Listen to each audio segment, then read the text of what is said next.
Well, according to Charles, as your mom is getting ready to face all these heinous charges and potentially get the death penalty, according to him, she concocted an idea to kidnap John F. Kennedy Jr.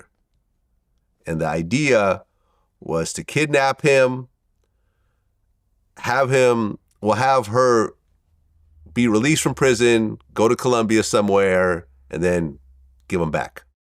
And she said, okay, well, this is what it is. I'm going to snatch Kennedy Jr. We're going to hold him for ransom. And the people who carried this out, they got $5 million coming to him. It was cheeky. It was Cheeky's idea. So this is real. This is a real idea. I mean,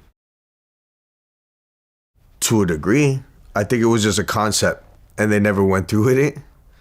I think it was, back then, people were still living under the impression that you could get away with drug trafficking and kidnapping political figures and flee to Colombia. So it's not far-fetched.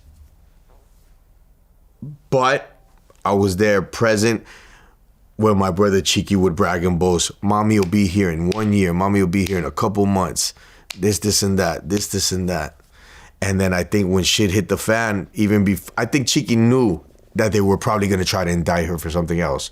So he was coming up with he had done it before. Like my Tío Paco, when my Tío Paco jumped in the federal building with one of the bosses of one of the 5 families, or one of the couples from one of the 5 families in New York, when they fall from the federal building and he's put in a wheelchair. My brother Cheeky's with his Nicaraguans connects, I'm not gonna say Iran-Contra or nothing like that, but with his Nica people, he had bought a bulletproof helicopter. He had some people from Nicaraguans, and they were ready to come get my uncle from the building.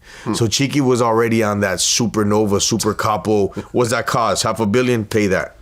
Okay. I mean, doesn't that sound insane, though? Kidnap John F. Kennedy's son, and somehow the American government will go along with it. Well, the story goes that they got so close to it that one of the ladies from El Barrio Antioquia that was handling it in New York got so close that she touched his hand. Yeah. I mean, according to Charles, there was the kidnappers were paid $100,000. There was 4 Colombian kidnappers, and they saw him, and they were about to snatch him up and put him in a van, but a police car started to drive down the street, and then that was their only opportunity. They never saw him again. So ultimately, nothing ever happened.